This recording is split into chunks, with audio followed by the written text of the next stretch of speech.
This is the You, Me, and BTC podcast. Cryptocurrency decrypted. Welcome to episode 92. First up today, we're chatting about a digital piggy bank that's currently under development.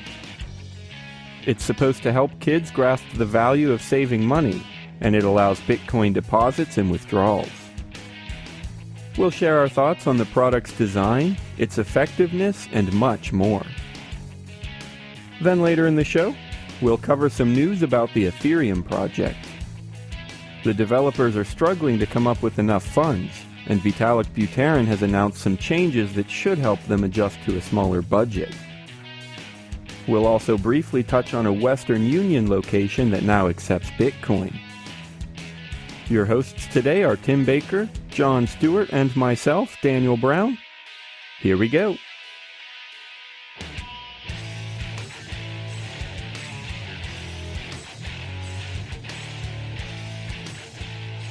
All right, hey everybody, welcome to the You, Me, and BTC podcast episode number 92. Glad to have you with us. I am Daniel Brown, and I'm here with Timothy Baker. And John Stuart.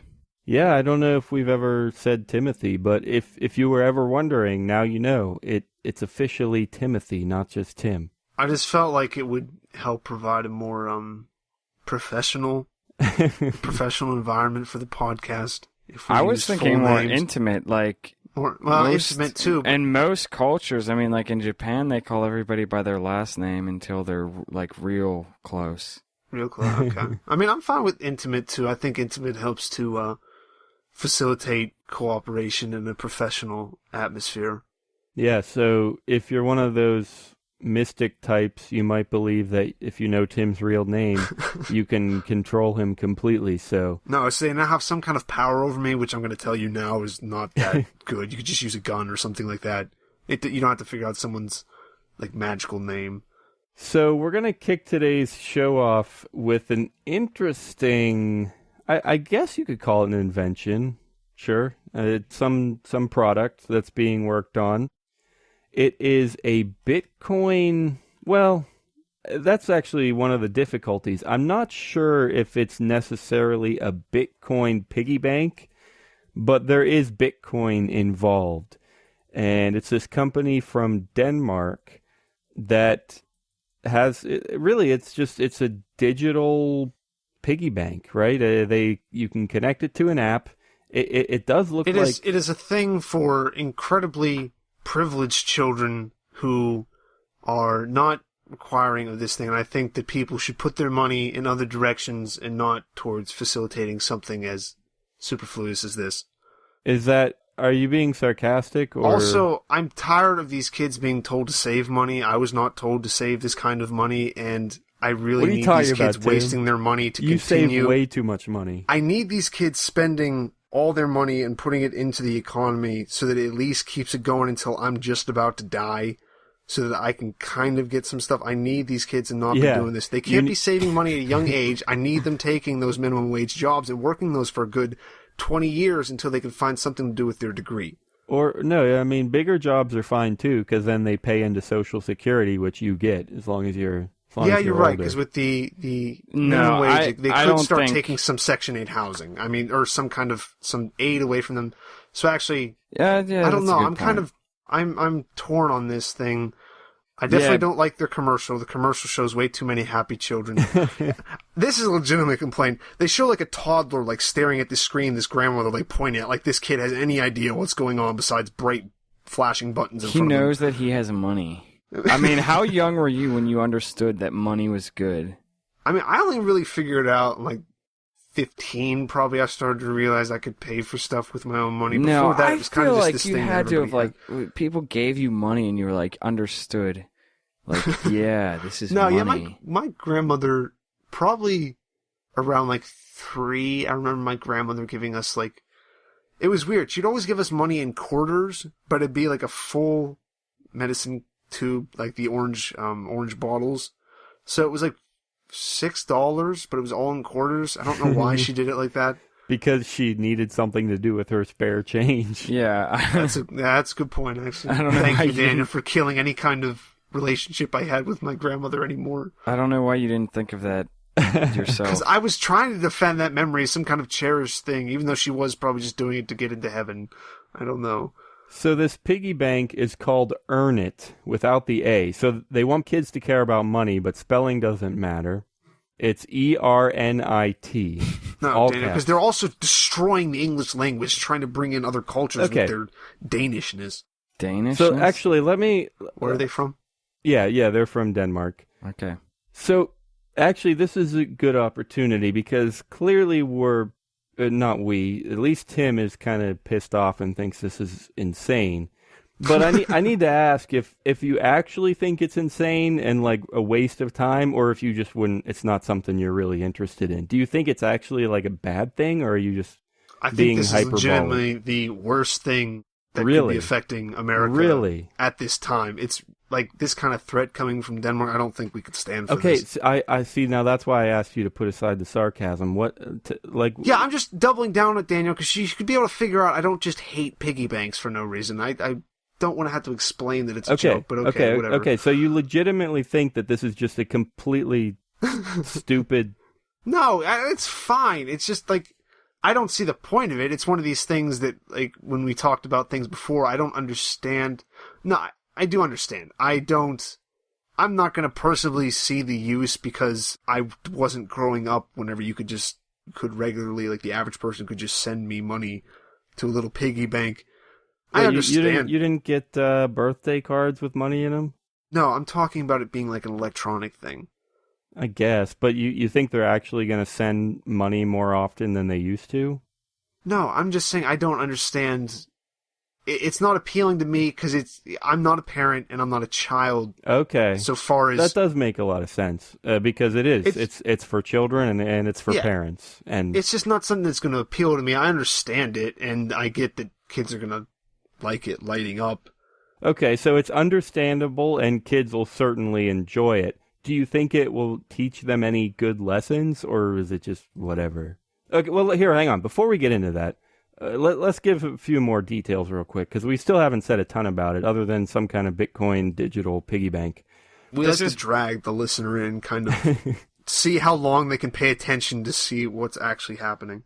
This is backtracking a little bit, but I just want to say that I love when I figure out that Tim is being sarcastic before Daniel does. No, I knew he was being sarcastic. I knew he was being over the top, but that's why I was asking him to like slow down and tell me what it really was. No, there was that one point where you asked him, he started talking, you were like, okay, wait, no. You were kind of like tracking with him for a bit. All right, you might be right. Anyway, so it's a little like a plastic toy shaped thing. I mean, it's sort of pig shaped, but it's a weird pig. I don't really know why they decided to make it this. I mean, we'll probably have a picture of it or something, or it's on Kickstarter. If you need to look it up, we'll link to it. But it's not really like a pig. I don't know what. I mean, it is. What is it? Why did they design it like that? Because Daniel, it's 21st century. Yeah. No serifs on your fonts. Weird. Yeah. I hate the font on this picture, but it's just everything's. So, it's hard to talk like about on a podcast, Piggy, but it's weird. It looks more like a robot sex doll bank.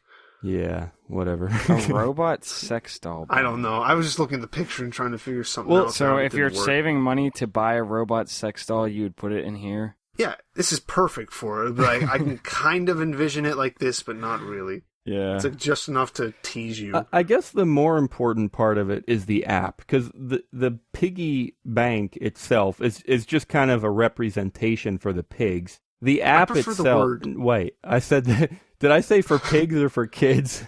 I don't know. It's a representation for kids. I mean, it could be for both. Yeah. Maybe the pigs are like, I wish I could be like that thing. The app itself, though, I guess that's kind of cool. What it does, it has a kids section and a parents section. The kid can log in and select, what he's saving up for. He can just keep track of his progress. And the parents can log in. I see some stuff about like chores here. Like if you do a chore, you can set how much money you get for that. and they can like notify, like say parents, grandparents or aunts, uncles. They can kind of notify them and tell them how they can donate to the kid through this app and stuff. So it's kind of a savings app with a flashy piggy to go with it. And I guess where Bitcoin comes in is you can cash into this piggy bank with Bitcoin, and you can cash out of the piggy bank with Bitcoin. So that's kind of cool. I don't know, though, how it's denominated. While it's in the piggy bank, is it denominated in dollars or in Bitcoin? I'm really not sure. I feel like it must be dollars, because I'd imagine to be in dollars. Yeah, they hardly mention Bitcoin here, other than it's just a possibility. So, okay, I have to eat something because I'm gonna die if I don't. I'll be back. All right, time out for John. I guess we'll keep going, though. We lost one of them. Man down. There were two. Apparently all this talk about pig was making him hungry. John doesn't have a very good... I was going to say work ethic, but I was like, that doesn't make sense. No, that's true. This is one of John's jobs, and he just bailed on us. Oh, yeah. He doesn't have very good work ethic when it comes to Should we fire him, Tim? For, like, right now? Yeah, I mean, we can't have people walking out in the middle of a show. I mean, he did do that. That's pretty unprofessional. He's under contract. I said Timothy at the beginning, and he's just walking out. He probably did it because of that, too. Oh, man. Well, I'm just waiting for the first kid to just figure out that his parents are retarded and just send him all the money he wants. Okay. Yeah, so let's... I think I was asking about that kind of thing before, and then I said we'll back up and talk about the design. Do you think the kids will get anything out of this other than... I mean, I think it would be... If I was a 5-year-old, I think this would be pretty exciting with the lights and whatever. But in terms of, like, healthy monetary lessons, like, say you were a parent, Tim, and you wanted your kid to grow up and actually have some money and handle it well, would this be helpful at all? Yeah, I think it'd be helpful, but I don't see how much helpful more helpful it is. Helpful how? It is helpful for, like, setting up a way for them to save money, and it shows them, like, if you actually do it responsibly and don't just send them money every week or every single day. It depends on if the kid's old enough that you think they should have a allowance or whatever you do. The whole point is to teach them patience and the fact that if you wait longer for something, you can get something better. Now, I think part of the problem with this is it would depend on how they do it, is I do like it more, I guess, like the idea more of giving kids access to their money so that they can mess up and buy the stupid thing for like $10 when they were trying to save for 20 and that thing breaks. Yeah, I'm not sure. And they get to cry. I'm all about people crying. So I'm not sure if that'll be possible either, but that would be a decent lesson to let them control their own money and learn what happens when you spend it unwisely. Yeah. Yeah, I mean, I think that's it, but I mean, you can get that taught by just putting money into a jar and then just saying, and then giving them a goal to save it towards anyway. I understand everybody wants to make it more tied in, so I guess it's easier for grandma and grandpa to send money. Right. I really like the feeling of old bills, Daniel. I can't get over how dirty they are. Yeah, back in my day, money was made out of paper and you had to get it from the government. That was something they joked about in John's, he was on, if anybody doesn't know, he was on a World Crypto Network show called Transmission. Look it up, they joked about that. Anyway, another thing about responsibility that I think is important is just don't give them money all the time. I guess you kind of said that, but if they make it really easy for especially grandparents, I feel like there are some not everyone, but some grandparents out there they just want to spoil the crap out of their grandkids. And if they had a system like this, they might feel like giving them like $10 a day, because if they don't wet the bed, I'll give you $10. Like, you can't just throw money at them and expect them to learn about saving healthily. But anyway, that's the parents' problem, I guess, not really the piggy bank designers' problems. So yeah, they do have this. It's a Kickstarter. I think I said that earlier. But if you want to get an ERNIT, you can, let's see, the pledges here are, the first one to get an ERNIT is $60. So all you parents out there better start, you better get a piggy bank so you can save up and buy a piggy bank. Yeah. And a piggy bank that doesn't really look like a piggy. Yeah. It just looks like this kind of weird white, completely... That's holy crap. That's 50% off the retail price too. So retail is going to be $120. So all you parents out there, if you don't do it through Kickstarter, not only are you going to need a piggy bank, but you're going to need to call up your possibly dead grandparents and ask them to start donating money to you. So that possibly dead... What are they... What? What if their grandparents are dead? Well, then they wouldn't be calling them, Daniel. That's just going to create like an Tim, even worse situation for this kid to Tim, be in. You want him to cry too and not learn how to save money? Tim, I don't actually think that it's possible to call dead people, all right? This is... Okay, man, I just want to make sure that you're like thinking about these things before you just put them out there. Especially if they're retarded like that. That's... Oh, my... I don't want to get into this right now.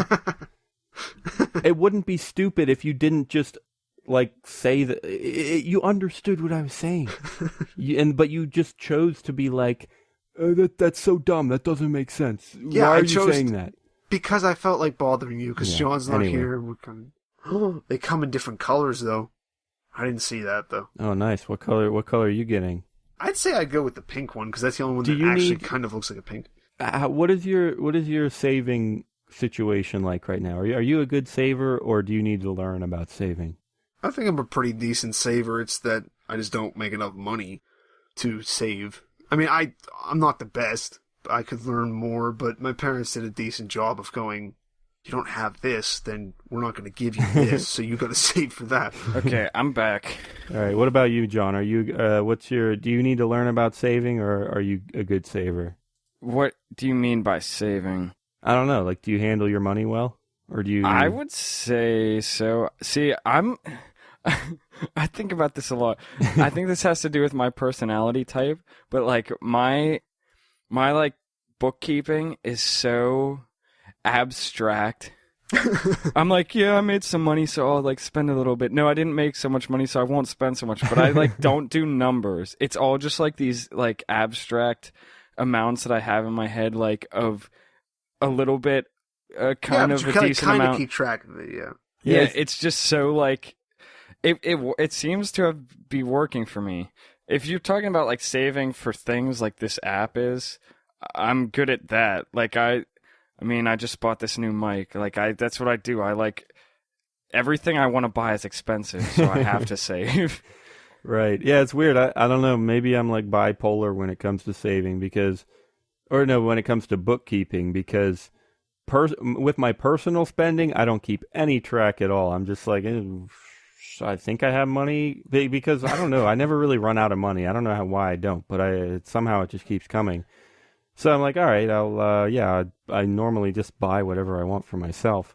But when it comes to like keeping books for you, me, and BTC or anything else, I got like spreadsheets on spreadsheets on spreadsheets, and like I customize them, and I have some flashy colors for profit and loss and whatever. Don't fuck around with spreadsheets. Yeah. Anyway, I don't really know. Yeah, personally, I don't actually. At the moment, I kind of go back and forth. Sometimes I'm like a super stickler. At the moment, I'm kind of splurging a lot. I don't really know why. That might not be a good thing. Yeah, I think I kind of go in waves too. It's like I know I made a lot of money or something, so then I'll just be like, yeah. I can afford to spend buy like $2 coffee every day for a month, and then I'm like, oh, that was kind of like I spent like $50, $60 or whatever. Yeah. Yeah, I just spent like right before we did the live show, I went and just bought like $40 worth of that kombucha stuff. See, I get what you mean with that. Well, like you just out of nowhere just spend. If anyone out there is a high roller and you don't need to worry about saving money, you can pledge $3,000 and buy ERNITs for your whole kindergarten. I thought you were gonna say they could give us money, but well, that's true too. Yeah, I'm all about that too. I'd much rather you just give us the money. Yeah, we have tipping addresses. We love to splurge. Yeah, we have a tipping address. I want to splurge. That's my new thing. And like my goal for life is just to splurge all the time. Pamper yourself. Treat yourself. Treat yourself. I don't really know where I was, but if you're an absolute terrible money saver or whatever, there's a better perk. For $6,000, you can meet the team behind ERNIT. They'll fly you to Copenhagen for 5 days. Ooh. I don't really know why. That's not what I want to splurge on. Like even if you had the money, like, oh my gosh, I really want to meet these piggy bank people. Please take me to Copenhagen. I really don't understand why even like a parent with a lot of money would want to do that. I think the idea behind that is more if you spend that much, you're just trying to help them out and they want to meet you. Yeah. Maybe. I don't know. Anyway, check out the ERNIT if you have kids and you want to teach them to save. Or if you are a kid and somehow you've saved up $60 to pledge, and you or really if you can wanna... trick your parents into doing this for you so that then later on you can hack their phones and then just send you all kinds of money. I just saw the GIF where he like pushes the eyeballs in or whatever. Yes. Like, what the heck is that? Yeah, it's a really weird design, yeah. No, those aren't eyeballs, those are nostrils. That's its like snout. Yeah, the eyeballs are on top. Okay. Let's talk about that more. I don't care what he's pushing. He's pushing something. I don't care what he be pushing on this thing. He shouldn't be pushing nothing. Piggy banks don't get pushed. He's pushing something. Are you tired of Bitcoin dice and ready for something different? Try LuckyBit, the original falling coin game, at luckybit. It's the most exciting Bitcoin game on the web. You can bet on 5 different payout lines and win up to 999 times your bet. You can even use their faucet to get some free Bitcoin. Dice is boring. Play different at LuckyBit. Check it out at luckybit. So now we're going to talk about Ethereum. You've probably heard of them because everybody loves to talk about them. According to Daniel, people are just like jacking off all the time about Ethereum. Yeah. Like constantly, like all over the place. It's like one of those things it's where covering like, the internet. Seems like nobody has any idea what's actually going on with them. It's just like everybody's talking about them. But today, I guess, just cut it. Just cut it all. There's a CoinDesk article somewhere, sometime, someplace that is talking about Ethereum. And the reason is that Vitalik Buterin, that guy, Vitalik, he made a blog post giving a rundown on the current situation of Ethereum, which is in flux in a way that seems maybe not so good, but maybe somewhat unavoidable.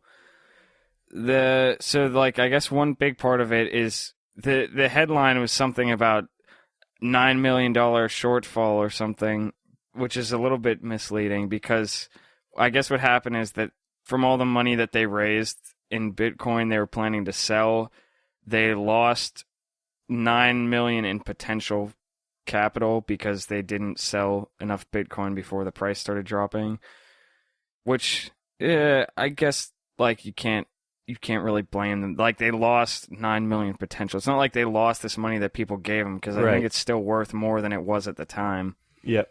Yeah, so there's that. I guess, I mean, the problem with that is that they're starting to have money problems elsewhere. Yeah, I think that's the biggest point here, is just that they're struggling a little bit.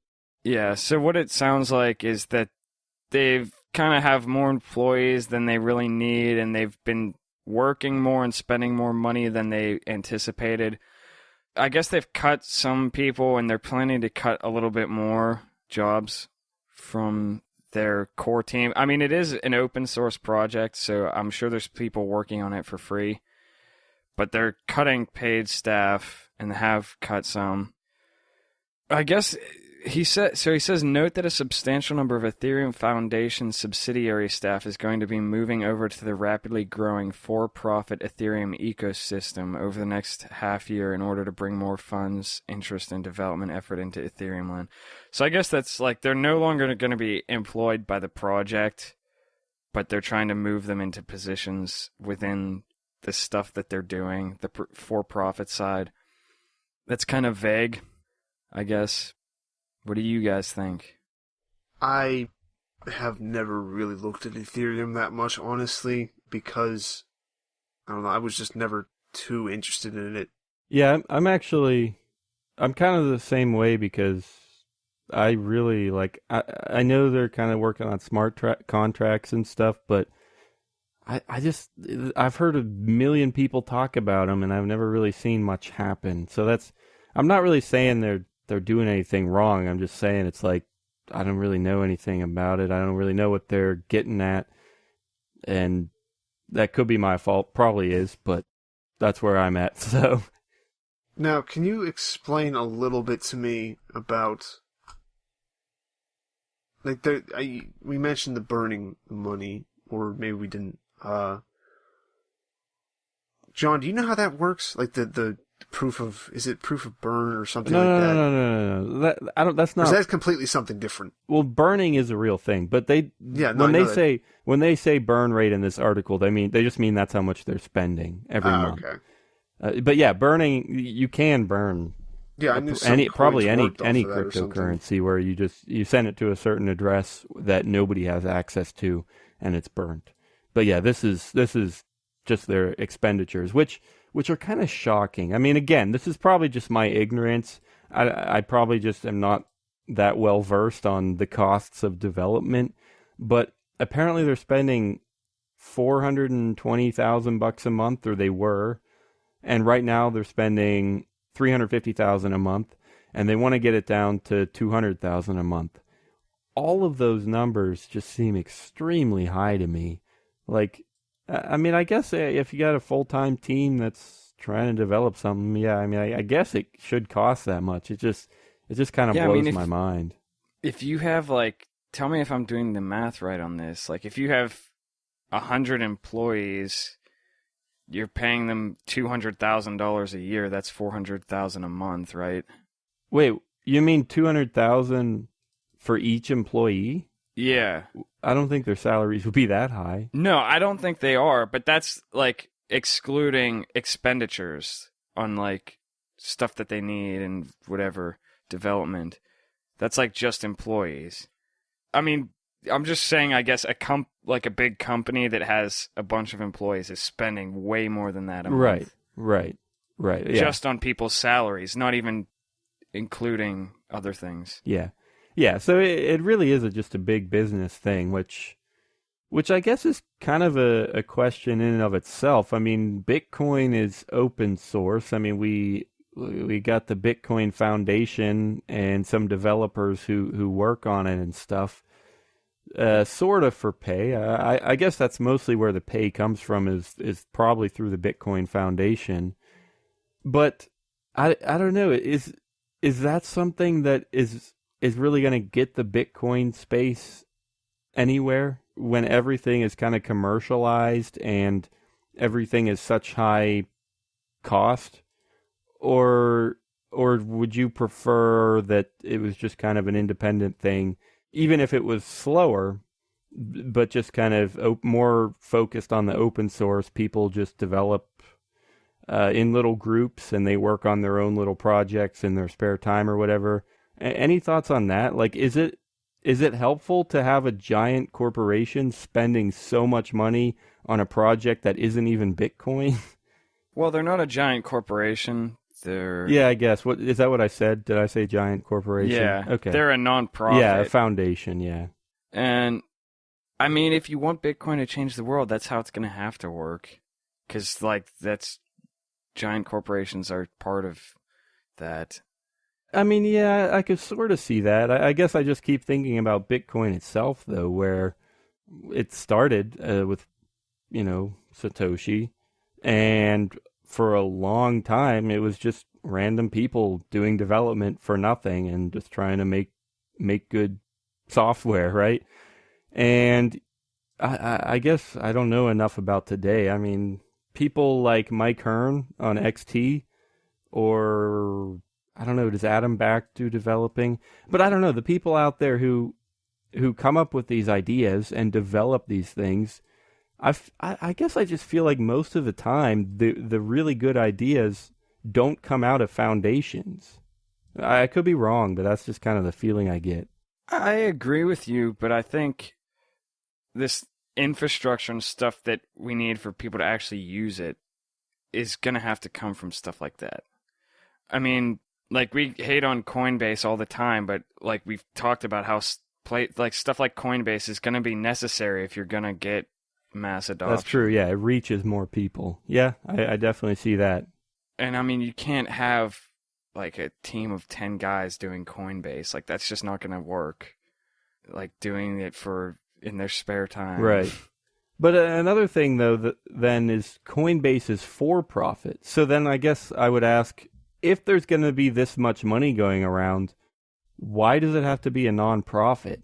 Like, why can't they... I can answer that, I think, pretty easily. All right. I mean, Ethereum project is open source, which means I guess all that they have to offer is IP, and they made it open source. Like, they can't really be for profit. And that's why he said, like, their subsidiary staff is going to be moving to the for-profit Ethereum ecosystem. So I guess there's plans to be stuff outside of the foundation that is for-profit. But I mean, if you have an open source project, it can't be for-profit, can it? Yeah, that reminds me of like Linux, where I guess that's kind of the same way. Linux has probably some foundations and stuff. And like Tor, right? Isn't there some kind of Tor foundation or some foundation that created Tor, and it's all non-profit? Well, DARPA created it. Oh yeah, it was a military. But yeah, but is there all right, I'm looking it up. Is there I know, I think I was actually reading about that today. I think there is like a group that works on it. The Tor Project.org, is that a foundation? Yeah. I'm just wondering, like, are they established as a nonprofit? I don't know. But anyway, Linux, I know, has foundations, whatever. So yeah, I guess it is true that a lot of open source development has to come through nonprofits. I don't know. I don't know. I guess I just question the effectiveness of throwing around, maybe the efficiency of throwing around that much money. But I guess there are bad things about doing things in such small portions too. So whatever. Maybe I'm just blabbering on about money. Yeah, well, I mean, it all just depends on whether they need that much money to actually do it. Yeah. And that's another thing. Like I said, to me, it's something that's I'm kind of ignorant about. Not really ignorant. I've just never witnessed how much money it really costs to develop software. I've heard that it's a ton, right? I mean, it's any software. It's going to take a team of developers, a year or two to develop. That's a ton of money right there for salaries and whatever. So, yeah, I've never been a part of that, but I guess it is true when you think about it. Yeah, of course it should cost that much money. So, I guess we could talk about these possible revenue streams, though. In terms of income, they're possible revenue streams. The only ones I mention here are workshops and conferences, which apparently are already underway. Yeah, I guess you can make money there if you do the right things. Those are profitable events, so we'll see what happens. Did we mention they say that they're going to try to be more committed to being transparent about their finances? That's true too, yeah. And I think that's a must-have for a nonprofit. It sounds like a good thing. For a company in the Bitcoin space, it sounds like a good thing. But if you're both of those things, if you're a nonprofit in the Bitcoin space, taking donations or like fundraising from the community, yeah, you better be as transparent as you possibly can if you're trying to do stuff like that. So yeah, I hope they do. Because that's, like I said, like I've had trouble really getting my mind around Ethereum or what they're even. I haven't seen much come out of it. But the idea is I still do like those. I like smart contracts, and I really want to see a lot of this happen. So I guess I do want them to succeed. So I want them to be transparent. I want them to fix these budget problems and whatever. It's just, I got to see that. So far, I haven't seen a ton, so. Join the club, join the club, join the Bitcoin Talk Club. Interested in Bitcoins or altcoins? Love chatting? We are the place for you.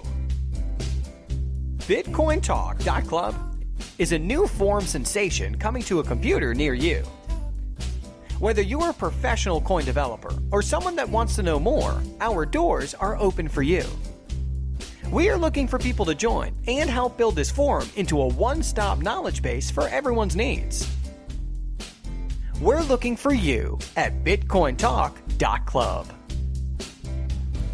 Join the club, join the club, join the Bitcoin Talk Club. So we have one more interesting little thing to talk about. It's not, I mean, it shouldn't be too long, but there's apparently a Western Union station that is accepting Bitcoin. There's just an image here of a Western Union banner with the Bitcoin logo on it. And I guess it's mostly interesting because a lot of the Bitcoin community just has some kind of spite for Western Union because Western Union charges gigantic fees to send money across borders, and with Bitcoin it's pennies and it's instant and everything, right? Do you guys remember any of that? Just like there were probably a couple memes, or maybe just one, where somebody just did a comparison and just bashed Western Union compared to Bitcoin. Do you guys remember that? No. Really? I feel like okay, whatever. All right, Not fine. a specific thing. I feel like I remember going through it with you guys, but whatever, maybe we didn't. But anyway, so what do you guys think? Western Union, this is just one guy. Apparently, different people can set up Western Union and accept different methods however they want. Somebody suggested that it's kind of a franchising thing. But yeah, so somebody out there is doing this, and it's in Curacao. Does it make sense? Would it be worthwhile to spend your Bitcoin through Western Union? Is that ever a worthwhile thing to do? No. Tim? Why would that be useful? So, my theory, I thought I mentioned this before we started recording, but maybe I didn't. My theory was that maybe the recipient doesn't want Bitcoin. So you have to... Is that what BitPay is for? Yeah, but a recipient can't really set up BitPay without dealing with Bitcoin. Well, BitPay, I guess if you're talking about like one person to one person, just... Yeah, well, that's what Western Union normally is. And yeah, you're right. The recipient could run it through an exchange, but that's a hassle. And especially if you're... Well, yeah, if they've never used Bitcoin, they're not going to set up an entire exchange account and whatever transfers just to accept your money. Or maybe they're in a country where they can't accept Bitcoin. So I'm sitting here with Bitcoin and I want to send you money if, I don't know, family member, or I need to pay for something, whatever. If I have the Bitcoin, wouldn't it be easier to just pay it directly to Western Union rather than exchange it and then give the cash to Western Union?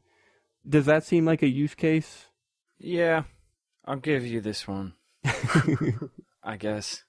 All right. I mean, it's probably not a very often something that happens. But... Yeah, I would agree with that. And I would say that it's still going to be expensive, right? You're still using Western Union. You're still paying whatever frickin' fees are out there. So you're not really saving money. You're still spending a ton of fees. But for one party or the other, it's going to be slightly more convenient just because I don't have to exchange it, right? I don't have to exchange it to give cash to Western Union, and the recipient doesn't have to exchange it to get cash out of Western Union. So it's just one really minor, a pretty rarely needed step of convenience. And yeah, whatever. Somebody out there's doing it. Maybe somebody's using it. I just thought it was interesting, worth putting a few minutes in on because a lot of, I guess you guys don't remember this either, but there was kind of some animosity between Bitcoin and Western Union. Yeah, I thought it was kind of funny though, looking at the picture of the guy's like sign. Yeah, I don't even know. It looks like it's outside a convenience store, maybe. It's just like this big banner out on an outdoor wall. There's a security camera right next to it. The Reddit post that this was in, the caption was, "Am I dreaming?" And it kind of disintegrated. All the comments are like talking about lucid dreaming and how the human brain works and proof of... Yeah, I mean, it's always the first guy that posted just threw it off. And... Yeah. Primacy of existence versus primacy of consciousness. And there's like some big quote about consciousness and existence. Anyway. So, what's up, guys? Advice of the day. We need some tips. Let's see, what all did we hit today? 3. We don't normally do 3 stories. The first one was the piggy bank. Second one was Ethereum. Third one was Western Union. Advice of the day, go. My advice for the week is always edit your podcasts and cut out. John's advice is you need to find your inner child and get in touch with them. Don't put words in my mouth. I can put words in your mouth. I can put words in your microphone. Daniel can put all kinds of words in your track. I thought the child thing was referring to the piggy bank, but don't save your money, fools. Don't save your money. That's what Tim's Keep on advice spending. is. You know what? Keep putting on spending. words in his mouth. I think splurge. Treat yourself. I think my advice of the day has to be, if you're ever going to design a piggy bank, make it look something like a piggy. I mean... Oh, that looks something like a piggy. Yeah. It does look something, especially the pink one. But make it look more than something like a piggy, like, I don't know. It just, look it up, guys. It's weird. It's not terrible. It's just, why'd you have to do that? Anyway, did we all give advice? Did we get something out of you, Tim? No, because you were just talking about John's advice. What's your advice, his Tim? advice was don't save your money. Oh, I thought... All right. And splurge. You put deserve that in his mouth, to spend all the money. I actually seriously like the splurge advice. I mean, you deserve it, right? Don't treat yourself like a homeless man. Splurge. Don't treat yourself like an un-American. Treat you deserve yourself. all those things you buy. You have water. You have food. Think of how much you're blessed with. If you had all that money, if an African child had all that money, he'd definitely be splurging it. He wouldn't be worrying about spending it on something in the future. He'd just be like, give me all that food. All right. Guess we're cutting it there. And once again, Tim disgraces the entire continent of Africa.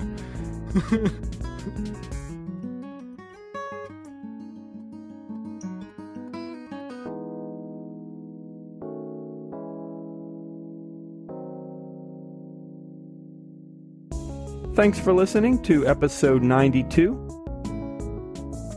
All of the music in today's show was from John Stuart. Remember to check out this week's show notes at youmeandbtc.com and leave us a comment. We'll see you next Thursday.